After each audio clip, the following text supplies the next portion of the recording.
बिस्मिल्लाहिर्रहमानिर्रहीम। अस्सलाम वालेकुम व्यूअर्स, आप देख रहे हैं मेरा यूट्यूब चैनल इनाम शेख के नाम से।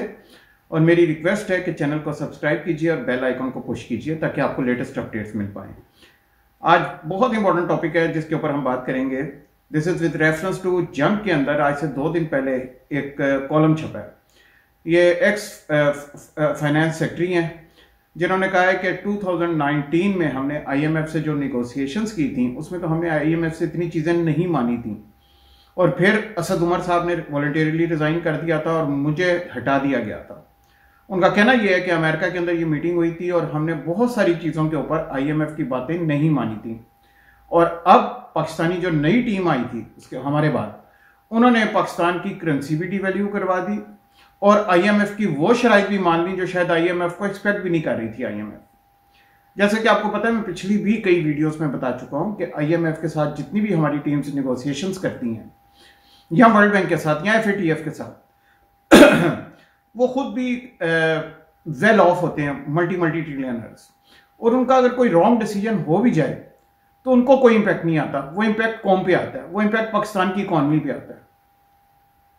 वो क्योंकि खुद इतने मल्टी ट्रिलियनर हैं, जैसे ही आईएमएफ उनको कुछ कहता है या एफएटीएफ कहता है कि आप ये अप्लाई करें, ये अप्लाई करें, instead of giving any logical reason behind it कि जी नहीं ये इस तरह अप्लाई नहीं होगा क्योंकि इसकी ये रीजन है, वो सिंपल कहते हैं जी लाइए फॉर्म दीजिए, हम ये भी अप्लाई कर देते हैं, साथ 2 फॉर्म और भी लगा देते हैं।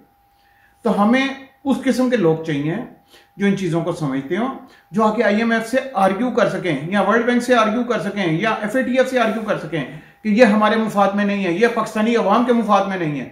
आप पाकिस्तानी अवाम का मुफाद चाहते हैं कि नहीं चाहते? जब वो खुद कहते हैं कि हम पाकिस्तान की इकॉनमी को ठीक करना चाह रहे हैं, जो कि आज तक नहीं कर पाए वो 3.5 सालों में। हालांकि उनका आप अगर 2019 का बयान उठा के देख लें एफएटीएफ का और आईएमएफ का, तो उन्होंने कहा था पाकिस्तानी इकॉनमी तो बिल्कुल ट्रैक पे आ गई है। It will be the best economy of the world, amongst the best economies of the world in 2020 में उन्होंने बयान दिया कि 2021 में पाकिस्तान की इकॉनमी बेस्ट इकॉनमी में होगी। और आज फिर हमारी पोजीशन क्या है आप मेरे से बहुत बेहतर जानते हैं। अगर आईएमएफ के ये पाकिस्तान के ये फाइनेंस सेक्रेटरी जो है ये अगर इस किस्म का इल्जाम लगा रहे हैं तो इसकी पूरी प्रॉपर एक इन्वेस्टिगेशन हो जानी चाहिए। अगर तो उन्होंने इसलिए इल्जाम लगाया कि मुझे नौकरी से क्यों निकाला, उस पर भी इन्वेस्टिगेशन हो जानी चाहिए और हकाइक सामने आने चाहिए आवाम के। और अगर वाकई ऐसा मामला है कि उन लोगों ने बड़ी अच्छी डील की थी और उनके बाद 2019 के बाद जो टीम आई उसने आके गलत डील की, तो जो लोग भी उसके अंदर मुलव्वस हैं उनको कैफरे किरदार तक पहुंचाना चाहिए, चाहे कोई भी हो, चाहे कोई भी उनके साथ रिलेशन हो, किसी भी किस्म का ताल्लुक हो। लेकिन जिस बंदे ने भी या जिस टीम ने भी पाकिस्तान की इकॉनमी का बेड़ा गर्क किया है, पाकिस्तान को आईएमएफ के यहाँ यरगमाल बनाया है, अगर आप समझते हैं कि वाकई वो ऐसा ही हुआ है और पाकिस्तानी इकॉनमी ने उस तरह ग्रोथ नहीं की, तो उसको हमें अकाउंटेबल करना है। हम लोग कहते हैं कि हमारी ग्रोथ हो रही है, हमारी एक्सपोर्ट ग्रो कर गई है, हमारी इंपोर्ट कम हुई है, हमारी रिमिटेंसेस इंक्रीज हुई हैं, हमारे फॉरेन रिजर्व्स इंक्रीज हुए हैं। अगर ये सब हुआ है तो मेरा सिंपल सा क्वेश्चन है, तो फिर डॉलर हमारा 180 प्लस पे क्यों चला गया? फिर तो डॉलर को हमारे 120 पे आ जाना चाहिए था, या 100 पे आ जाना चाहिए था, या 125 पे आ जाना चाहिए था। कि आपकी एक्सपोर्ट्स भी इंक्रीज हो गई, आपकी इंपोर्ट जो है वो भी कम हुई है। चलें अब ज़र मुबादला मुल्क से बाहर नहीं जा रहा, रेमिटेंस इंक्रीज हो गई, बाहर से आपके पास पैसे आ रहे हैं, डॉलर्स आ रहे हैं, ये भी आपके लिए बहुत बड़ी बात है। फॉरेन रिजर्व्स आपके इंक्रीज हो गए, ये भी आपके लिए बहुत बड़ी बात है। फिर डॉलर की कीमत ऊपर जाने की क्या तुक है? फिर 181 पे जाने की क्या तुक है?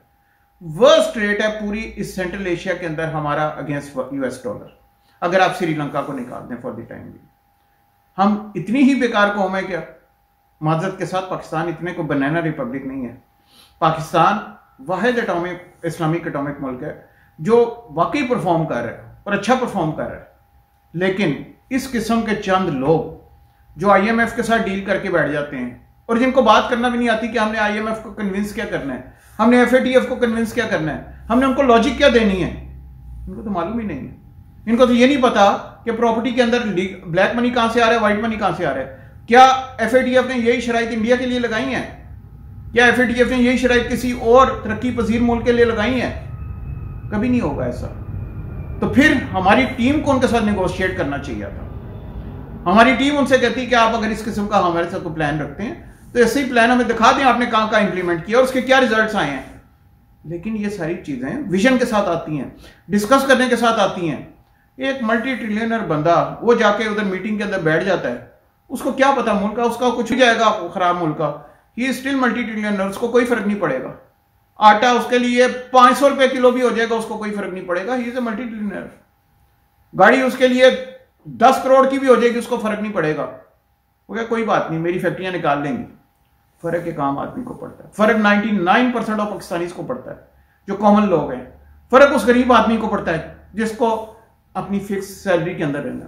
फर्क उस दुकानदार को पड़ता है जिस बेचारे ने अपने महदूद वसाइल के अंदर रहना है। तो हमें ये सारा इन्वेस्टिगेट कर लेना चाहिए, क्लियर कट कर देना चाहिए कि वाकई ये गलती हुई है, अगर गलती हुई है तो करेक्ट किरदार तक पहुंचाया जाए जो जो लोग थे, ताकि एक एग्जाम्पल बन जाए, आगे से कोई पाकिस्तान के साथ खिलवाड़ ना करे। बहुत हो चुका ये सारा कुछ, पाकिस्तानी अवाम इसका सफर कर रही है। दूसरा, हम लोग ये देखते हैं कि ये सारी चीजें पाकिस्तान के मुफाद में नहीं है। अगर आज ये सारी चीजें मुफाद में होती और पाकिस्तान की बेहतरी के लिए होती, जिस तरह कि आप समझते हैं, चले पाकिस्तान की बेहतरी इसमें हो रही है, तो फिर तो जरूर करते। लेकिन IMF की इन शराइत से ना तो पाकिस्तान की बेहतरी हुई है, ना कोई और मुफाद हुआ है। पाकिस्तान अल्लाह ने चाह, अल्लाह के हुक्म से इंशाअल्लाह तरक्की करेगा, लेकिन इसके लिए हमें भी कुछ करना है। हमने भी देखना है कि क्या पाकिस्तान तरक्की कर पाएगा, कितनी देर में तरक्की कर पाएगा, कितना टाइम लगेगा। ये चीजें हमें सोचने वाली हैं कि हमें वाकई इस तरक्की की राह पे चढ़ने के लिए कैसे लोग चाहिए, कितना टाइम चाहिए, उसके लिए प्रॉपर प्लान चाहिए।